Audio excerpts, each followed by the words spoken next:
Ever since Cass almost drowned, okay, she did drown, but she doesn't like to think about it. She can pull back the veil that separates the living from the dead and enter the world of spirits. Her best friend is even a ghost.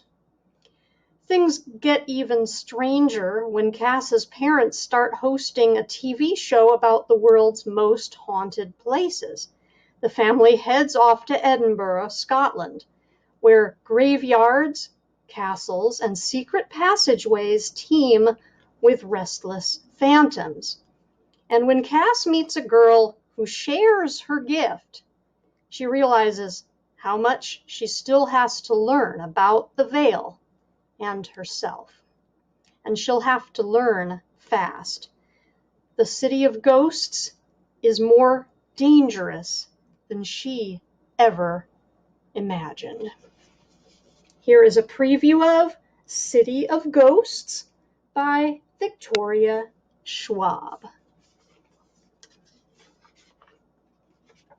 People think that ghosts only come out at night or on Halloween, when the world is dark and the walls are thin.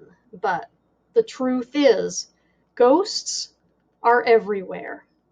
In the bread aisle at your grocery store, in the middle of your grandmother's garden, in the front seat on your bus. Just because you can't see them doesn't mean they aren't there. I'm sitting in history class when I feel the tap, tap, tap on my shoulder like drops of rain. Some people call it intuition, others second sight. That tickle at the edge of your senses telling you there's something more. This isn't the first time I felt it, not by a long shot. Not even the first time I've felt it here at my school. I've tried to ignore it. I always do, but it's no use. It wears away at my focus, and I know the only way to make it stop is to give in. Go and see for myself. From across the room, Jacob catches my eye and shakes his head. He can't feel that tap, tap, tap, but he knows me well enough to know when I do. I shift in my seat, forcing myself to focus on the front of the classroom. Mr. Meyer is valiantly trying to teach, despite the fact it's the last week of school before summer vacation. Toward the end of the Vietnam War in 1975, U.S. troops, my teacher drones on. Nobody can sit still, let alone pay attention. Derek and Will are sleeping with their eyes open. Matt is working on his latest paper football. Alice and Melanie are making a list. Alice and Melanie are popular kids. You can tell because they look like copies. Same shiny hair, same perfect teeth, same painted nails. Where I'm all elbows and knees, round cheeks, and curly brown hair, I don't even own nail polish. I know you're supposed to want to be one of the popular kids, but the truth is I never have. It just seems like it would be exhausting trying to keep up with all the rules. Smile, but not too wide. Laugh, but not too loud.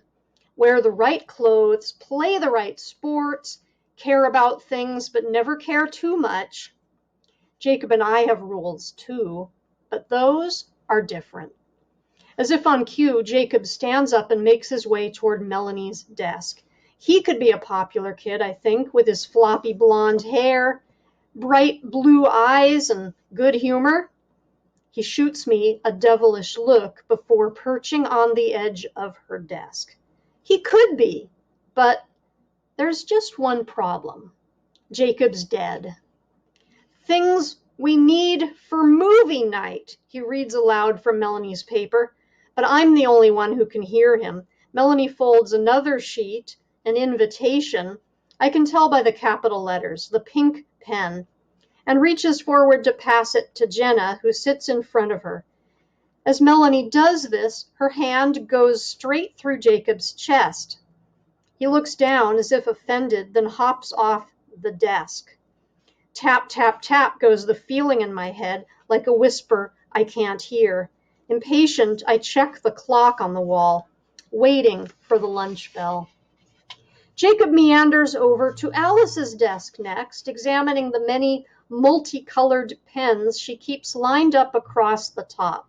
He leans in close and gingerly brings one of his fingers to the pens, all his focus narrowed on the nearest one as he pokes it.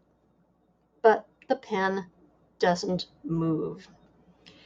In the movies, poltergeists can lift televisions and slide beds across the floor. But the truth is, it takes a lot of spirit power for a ghost to reach across the veil, the curtain between their world and ours.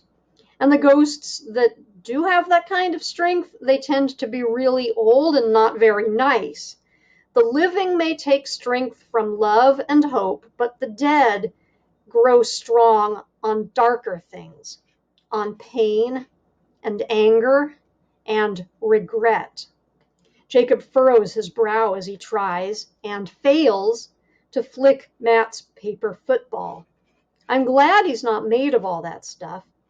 I don't actually know how long Jacob's been dead. I think the word quietly because I know he doesn't like it. It can't have been that long since there's nothing retro about him. He's got on a superhero t-shirt, dark jeans, and high tops. But he doesn't talk about what happened, and I don't ask. Friends deserve a little privacy, even if he can read my mind.